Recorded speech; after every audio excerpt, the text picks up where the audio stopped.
think we're ready. Is it working? It is working, I believe. You guys, is it working? Welcome to happy hour. Yeah, welcome to Happy Hour with Mom and Dad. Today is a much anticipated vlog episode. Yes. I hope you're all excited. This is probably our most requested vlog. That's probably true. Because one person has requested it. I think multiple people. 2 people, like Caroline and Brian. Yeah, I think Jenny cares too. Anyway. Enough about us. Sarah's got a bunch of notes here. So what we are going to do is try to remember very excited. all the details. Today we are going to tell you the story of Melvin's birth. How he graced us with his presence 7 months ago. So anyways, that wasn't planned. For context, Melvin was born on a Friday afternoon. At 3:17. 3:17 p.m. But if we back up to that Monday of that week. 5 whole days previous?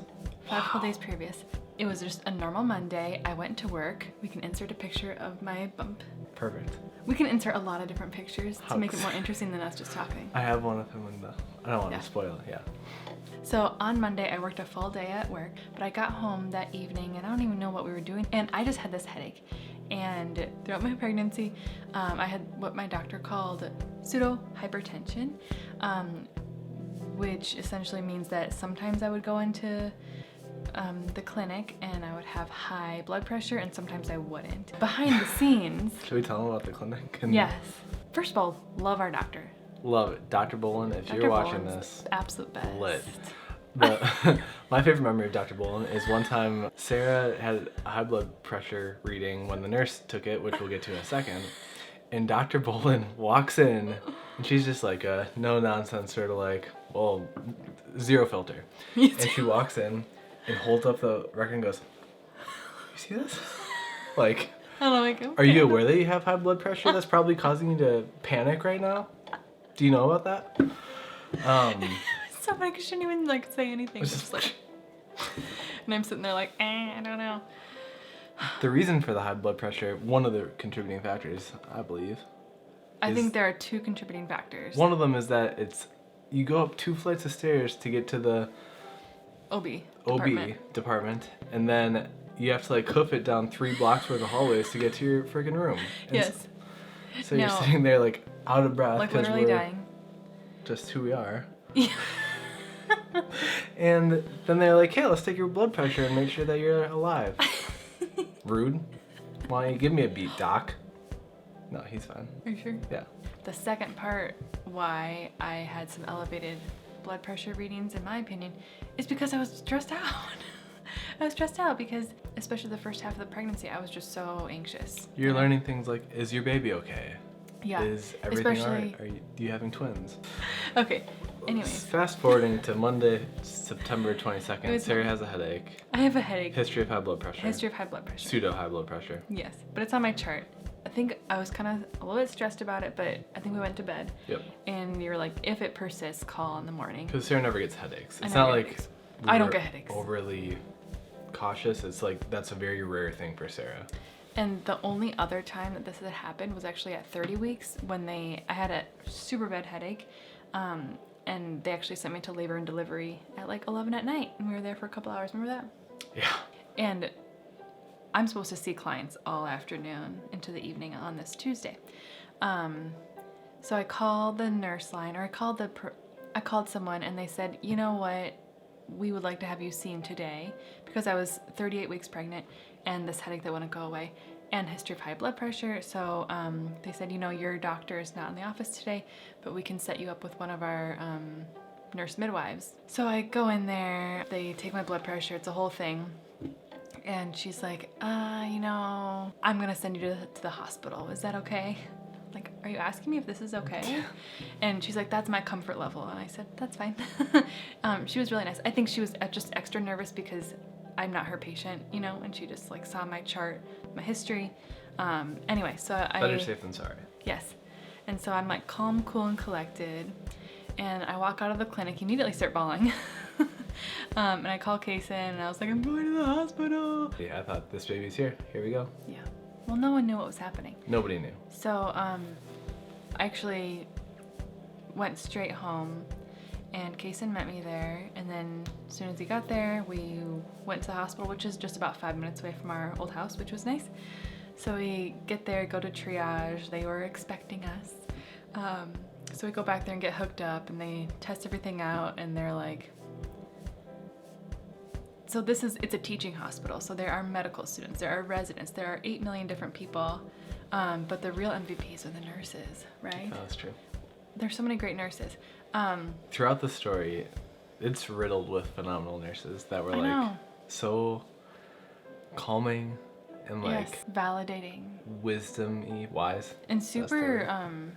on it, just like with it. Okay, so we're in triage, and at this point, I think it's maybe like 10 in the morning. We ended up actually being in triage until like 4 or something that afternoon. We spent the entire day there. The main thing that came out of that was the nurses were sort of like, well, we could induce. And Yeah, they were like, sort of let's go. Yeah, they were going for it, and I was also like very much so like, Insert picture here. here we go. Oh yeah, because I think there's a picture Yes. of me Kason being looking really thrilled. excited and Sarah being like, oh. I was just so nervous about it, and like we had planned to have an induction anyway, but not until 39 weeks. And this was 38 weeks and 2 days. Essentially, the whole team was like, we should probably induce you today, but you're not at the point where it's an emergency. You are fine, baby's fine. And they felt extra comfortable because we actually had an appointment with the OB on Wednesday. Yep.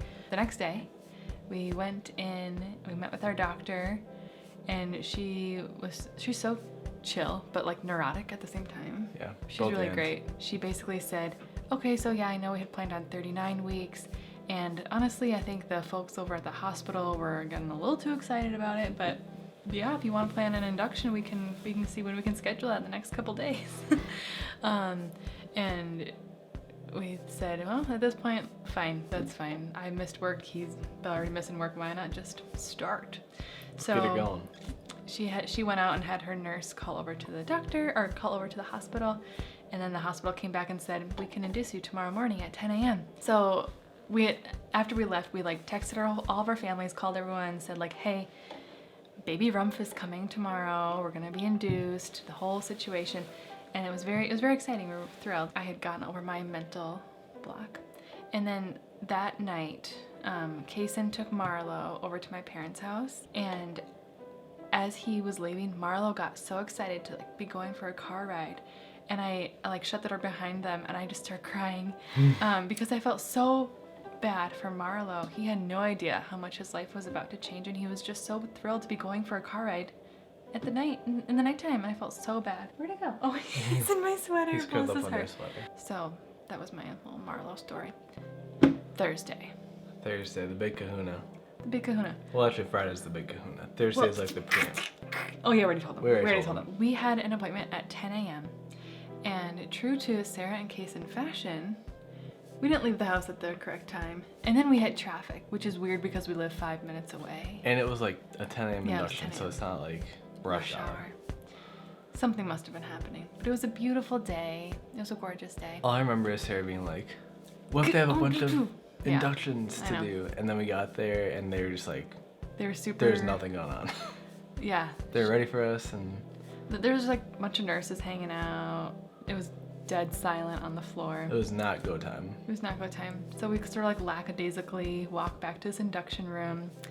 And that's when we met our first nurse. Yep. Her name was Emily, and she was from Wauwatosa, Wisconsin, and we have a lot of connections to Wauwatosa, Wisconsin. Represent. So that's exciting. We started the actual induction process at 11 a.m.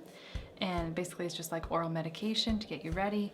We did that for 11 hours. So for those 11 hours, there were a few things that we did. Mostly just laid in bed because, you know, I was hooked up with like the fetal monitor and all that stuff.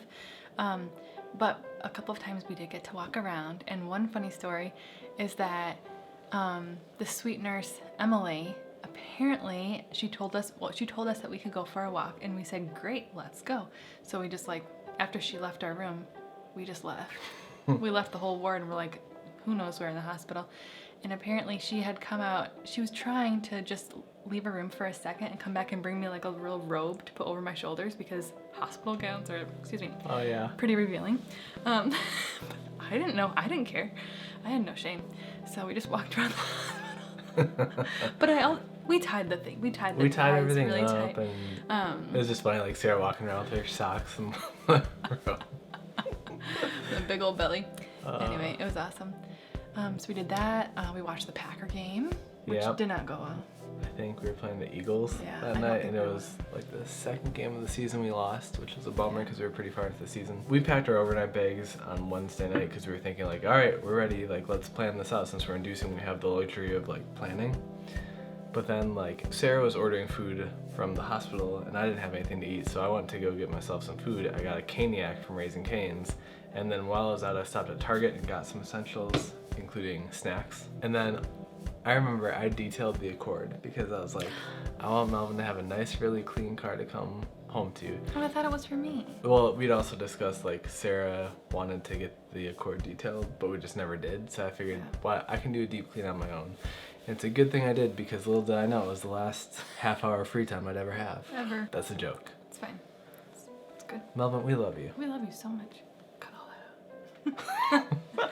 Anyway, so yeah, all day we were just kind of kicking it. It was fine. And then around 10 p.m. 10 p.m., the old Folster. Well, they came in and they checked and they were like, not quite where we want you to be. So we had I had a procedure. I did not have the procedure. I guess it's not a procedure.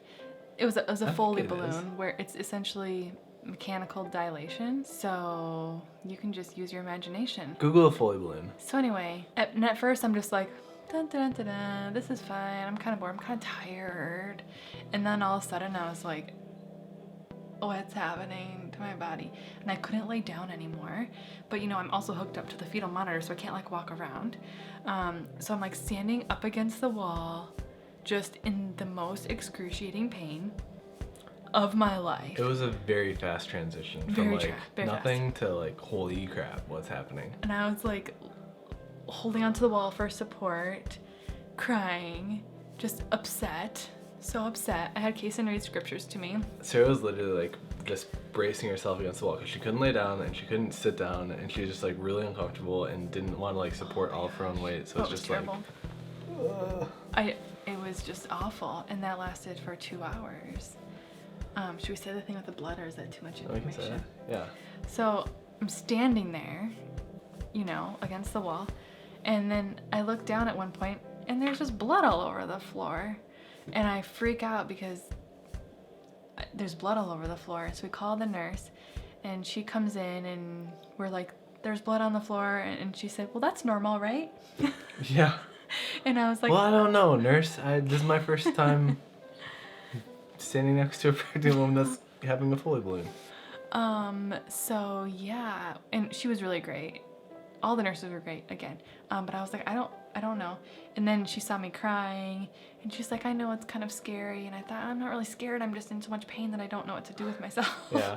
So then after that, I think the 2 residents came back in, and they removed the Foley balloon, which was a situation. That was something. And we thought things were in high gear. That really kicked things into high gear. I thought in my head when they described what the Foley balloon was, which again, you guys can Google for yourselves, like I had my own ideas about it until I saw the aftermath, and I was like, what? Yeah. But it makes sense. You're about to have a baby head. Come on through. So, yeah, after that was out, they decided, okay. I think that they checked to see like where the dilation was at, how successful this was.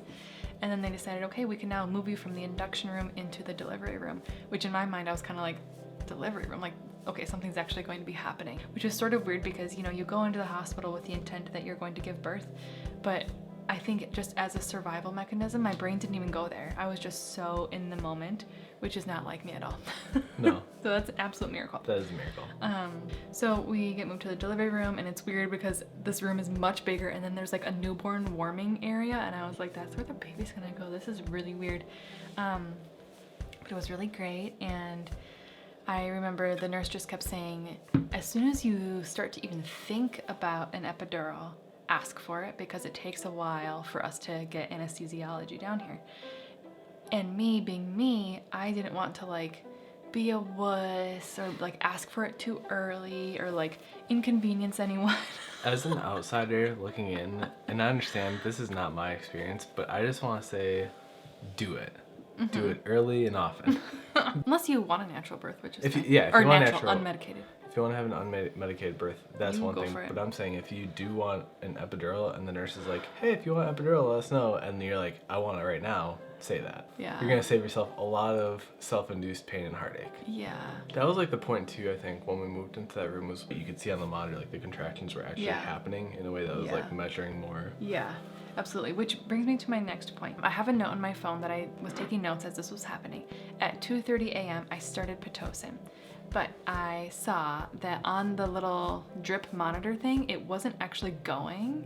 Like she had set up the Pitocin and like did all, you know, hooked up to absolutely everything. And she was like, all right, so we're gonna do this for a while and see how that increases your contractions. And I was looking at it and it was like flashing and I was like, I don't think the Pitocin is going. Like, I just don't think it's going, but I could feel like contractions were for sure happening. And then she came in, I don't know how much longer, but she comes in and she's like doing a bunch of stuff with the monitor. And of course I'm me, so I'm not saying anything. And she like then turns it on and then a few minutes go by and she goes, so just so you know, I must have forgotten to push the on button, the start button for the Pitocin. So, you know, the good news is that those contractions that you're feeling, that's just your body naturally doing it. So that's great. Was this Michelle at this point? No. No, not yet. So I was like, I knew it. I should have said it. I just elongated my situation. But actually, I think Pitocin technically like slows down labor, even though it increases your contractions. Anyway, so then she did start the Pitocin, and then things really did, like the contractions really picked up. Did that make it easier to say like, hey, I could use an epidural if you're offering? Yes. And then that is when I... Milo's having dreams over Bless there. his heart. He's asleep. He's going. Oh. So cute. So then I asked for the epidural at that point, and I just had to hang on because according to my phone, I think I got it at like 3:34. Oddly specific. I think I was just not in the right mind. Yeah. But let's talk about the anesthesiologist. So I'm in intense pain, super tired, have been awake for many, many hours. It's the middle of the night, and he walks in. He says, I'm Dr. Smith. I'm here to do your epidural. Do you have any questions about epidurals? And I said, I'm kind of nervous about it, actually. Nothing. No words. And then he starts, this is Sarah Rumpf. He's like sanitizing my back. Yeah, this is Sarah Rumpf, and she wants an epidural, and doesn't need an antibiotic. Okay, hold still. And I'm like, Yeah, and by the way, like we should tell them, this has been probably something that you've had lots of anxiety about over the course of the entire pregnancy is like actually getting the epidural. And that fear comes from the thought that like, what if I flinch and become paralyzed or something like that? That's exactly what I was thinking. Also, I had a slipped disc the year before and I just wasn't sure where that would be in relation to the epidural. Anyway, Sarah flinched big. It was like, I was shocked watching it. I was facing Sarah, like just trying to zero in. And while it happened, Sarah goes, like a big jerk. And I remember thinking like, can she move? So yes, I flinch, and I knew that I flinched, but the epidural went right in the spot there. Like I've always just had this like never ending knot in my mid back section. So I think for next time, I'm really going to like get a lot of prenatal massages and really make sure that area. Nice. Anyway. Just slip that in there, just for next time, as a precautionary measure. Yeah. Although, side note, I did have one prenatal massage during the pregnancy, and I was so stressed out the entire time. Thank you, Katerina. Thank you, Katerina. I was freaking out the whole time because I thought I was smashing him, even though there's a little like hole cut out for their belly. But the whole time I was like, is he okay? Is he okay? So, but anyway.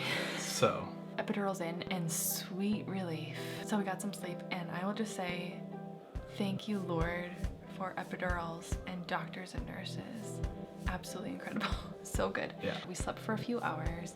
You know, doctors are coming in all the time. So the whole day was just basically spent like working on my breathing and relaxing. And it was, honestly, that whole day was a blur.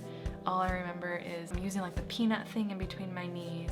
And they would like, the nurses would rotate me back and forth every so often. They checked my blood pressure monitor on because of my stuff. And then the occasional dilation check. Oh yeah, that's right. I must have blocked that out. But yes, It was a very chill day, but like intense and focused. I don't know. I don't really know what to say about it.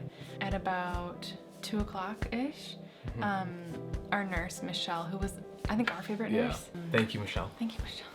She was like, okay, so we are going to try some practice pushes. And I was like, great, I'm gonna just try, just see what happens. And then we never stopped pushing after that.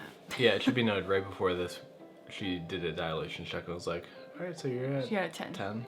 And it was actually really funny, not in the moment, but later we found out that that ended up being the busiest weekend they had on the unit all year. Was it 18? I think it was like I don't 18 remember. newborns in one day, which is A lot. way more than they're used to, according to the people we were talking to. Like at one time. At one point, just sometime during the middle of the day, I think maybe around like 10 a.m. or noon, somewhere in there, the epidural noise alert went off, and it was like, you're coming to the end of your medication. And I was like, no, I'm not. Someone tell them. And so I called the nurse, and like, they were just so busy.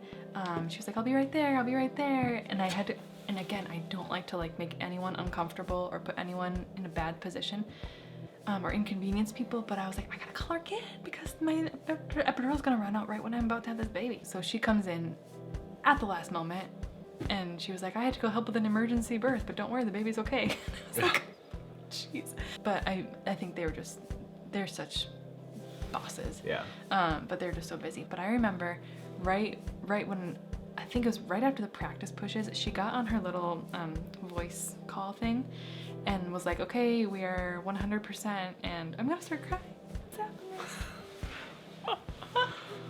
It's my understanding that giving birth is an emotional experience. But why is as that? much as a physical experience. And what did she say? We are 100% and something else. I don't know. But basically she was telling the team, like, we're ready to go. We're going. She had told me, just so you know, once we're ready, like, the room is going to be suddenly a lot more full with more people coming in to assist for you and for the baby. So don't be alarmed, but that's just what's going to happen. So she like called, and like no one was responding, and then she like kept going on it. But then so it's all voice activated, but it kept like glitching and it couldn't understand her. Yeah. And I'm like, oh, the doctor's not gonna be here. It was really funny because like the whole time they'd been making these calls, and I was like, wow, technology is like up there, it's going well. And then the moment we're in active labor, it's just like, we did not catch that command, please repeat. Like over, like she Over could and over. not get this thing to work. Yeah, it was so stressful. Anyway, so started pushing around 2:10 and pushed for 1 hour and 7 minutes, and then he was born. We're just gonna go past all the details. Right before he was born, I thought to myself, they're gonna have to do a C-section because I can't do this anymore. This is too hard. I'm too exhausted. I'm starving. I don't know what else I can be doing here. And in retrospect, that is the stage called transition, where you like hit a wall and you're like, I can't anymore, and then the baby comes. So Melvin's born. Melvin's born, and immediately they put him on my chest, and I'm looking at him, and I just remember like he was perpendicular to me, and his little face was just out, and his eyes were all buggy, and I was just like, what's happening? You're so cute and weird and purple. Very purple. And he was only there for a few seconds. Yeah. And then they whisked him away. I snipped the cord, and it was a very strange texture. I can't believe he did that. Yeah. So he had a couple of issues when he was first born. One was his heart rate, tachycardia? Yeah. I don't know. Is that what it's called? I think it is. We're no doctor. No, his little chest was going in. Yeah, he had a little So concave sad. chest, and he had a little bit of fluid in his lungs. And a lot of bruising on his head. Lots of bruising on his head. They were looking at him, they were checking all of his vitals. They put a CPAP on him to try to get some of that fluid to come out. Bless his heart, a tiny little CPAP. Yeah, it was very small. And they weighed him while he was on the warming station table thing. And then they were like up in the air as to whether or not to like let this work itself out or to take him to the NICU. And then they decided, let's just be, better safe than sorry. So he was taken to the NICU until 9 p.m. he was there, right? Mm-hmm. We got to visit him pretty quick after, and I actually went probably 15 minutes after they took him, and I was able to be there while they were like they fit a little CPAP to his specific nose, like cut pads and stuff, and then I was holding, I like wasn't sure if I was able to touch him or anything yet, and like the nurse was like, you can give him your finger to hold if you want, and I was like, yes please. Aww. And that was so sweet. That's so sweet. But yeah, it was really freaky because his chest was like really indented because he was like, and every breath was sounded like a gasp. Baby. Like we don't know like what to expect, and everybody too that saw him from that point forward saw the bruising on his head, and they thought, did he have to get like vacuumed out? Yeah. That was consistent across the Yeah, board. it's very weird. But I think it was just because of the angle, right? It was just the angle he was at. The other thing to mention after the fact, so once you were all, like I think the whole squad helped you get back to a normal place after this wackadoo experience. And then you came down to the NICU. We hung out there for a while. Here's some pictures of that. Do we have pictures of that? Yeah. Here are some pictures of that. Enjoy this wonderful photo gallery of pictures of that moment. And now you're cutting back to our faces. So then we took him back to our room. At 9 o'clock he was released. The first night was pretty uneventful. Like he slept okay. I remember like we had this very real fear that he was going to like be on his back and spit up and then like choke. Because we don't know like what babies do. Yeah. But he was like all swaddling, his hands up by his head in his little hospital blanket. He was teensy tiny. 7 pounds, 5 ounces. Then night 2. So the second day was full of all sorts of appointments and checkups. But Yeah. they gave us a handout called Baby Second Night. And it was just basically like prepping Fear-mongering. us. Saying, hey, this is probably going to be tough. Because the first night your baby's so exhausted from labor, as are you. True. But night 2, apparently the baby's a little bit more like, hey, what's the deal here? What's the situation? What is this? What is life? And it didn't disappoint. Melvin had some pretty bad jaundice, so he was on the Billy lights, and he was on like one of those trays, and they had it coming down from above. But it was tough because he had a little blindfold on, and we had to stay awake the whole night because they said, yeah, he could like try to move that blindfold off, and then he could go blind. So one of you has to stay awake. And we're like, are you kidding me? What? Right now? So then we decided, well, we're staying up, like obviously. Forever. So we both stayed up for a long time. We watched some Gilmore Girls. We had some food. But then Kayson's like, I'm gonna go to sleep. And I was like, okay, I got this. So I tried to stay awake. And I really tried really hard. Super hard. And I dozed off for just a few minutes. And the nurse came in, just doing her normal checks. And she's like, have you slept at all? And I said, no, they told us that someone had to watch his eyes because he would go blind. And she's like, we can take him to the nursery and you can get some sleep. And I was like, does that make me a bad mom? Oh, and break she's my like, heart. no. That day actually at 7 p.m. is when we went home, right? Sunday night. Mhm. Sunday night at 7 p.m. we were released. We got home and it was a whirlwind. I thought I was prepared. Turns out we weren't prepared at all. Like we got home at 8 o'clock. I was like, this seems like an appropriate time to crack open the old breast pump. Oh yeah, we got an outlet. Let's look at how to set that up. And then like midnight rolls around and we're like, all right, let's go to bed. And we've got this baby and we put him down on the crib and instantly just okay. And then we just for the next several days neither of us slept, and that's it. I think it was a couple weeks. Yeah. He slept. We still don't sleep. No, I'm just kidding. We sleep No, very we do. well. We sleep really well now. But yeah, so that was Melvin's birth story. That's the story. I cannot believe people do this all the time and have been doing it for eons. It seems like such a unique experience when you're going through it really does. And it seems like, are you kidding me? So, yeah. Stay tuned for baby number 2. Yikes. I mean, not yikes, but you know. Thanks so much for watching. I hope this was entertaining for you guys. We had fun telling it and reliving that. I think this is the first time we've like took a deep dive look into that. Like we never really discussed it since then. So anyway, thanks so much for watching. Hope you guys liked the video, and we will see you next time. Okay, bye.